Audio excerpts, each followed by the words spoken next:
RTL 7h14. Et le mardi, c'est Zemmour. Bonjour Eric. Bonjour. Et ce mardi, c'est vote définitif de la loi instaurant le mariage homosexuel. Cela dit, c'est pas terminé dans la rue, on l'a vu dimanche dernier. C'est la chienlit, disait la semaine dernière Jean-Pierre Raffarin sur RTL. À qui la faute? Et la chienlit, c'est lui. Ce célèbre calicot de mai 68 n'a pas encore été détourné par les organisateurs des manifestations contre le mariage gay. Cela ne saurait tarder. Il faudra d'un coup de crayon mettre Pépère à la place de Mon Général.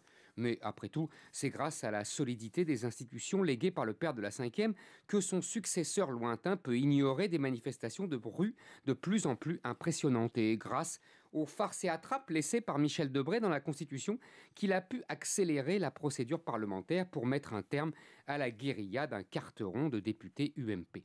Mais comme De Gaulle en mai 68, Hollande a mis à côté de la plaque, ne comprenant rien à ce mouvement, le méprisant, puis tentant de l'amadouer avec la clause de conscience laissée aux maires, avant de se reprendre sur l'injonction du lobby LGBT.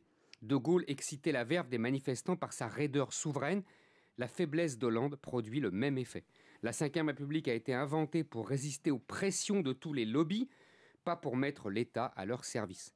Hollande dans le fauteuil du général, c'est Louis XVI dans le trône de Louis XIV. Comme en mai 68, la révolte est générationnelle.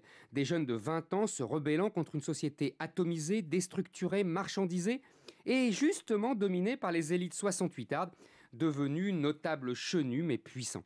Comme en 68, les partis sont désorientés et dépassés. Mais ils sont bien présents dans les manifestations. On voit l'UMP, on voit le Front National, côte à côte d'ailleurs, ça fait causer. Justement, les dirigeants de l'UMP protestent contre la présence à leur côté du député FN Gilbert Collard, tandis que Marine Le Pen dénonce la reprise en main par l'UMP, sans comprendre que les manifestants se moquent comme d'une guigne de ces frontières désuètes. La gauche a cru avoir affaire à des syndicalistes, s'étonnant qu'ils protestent contre un droit qu'on ne leur retirait pas, alors que la gauche devrait au contraire, en ces temps matérialistes et égoïstes, louer des gens qui défendent une certaine idée de l'homme sans rien attendre pour eux.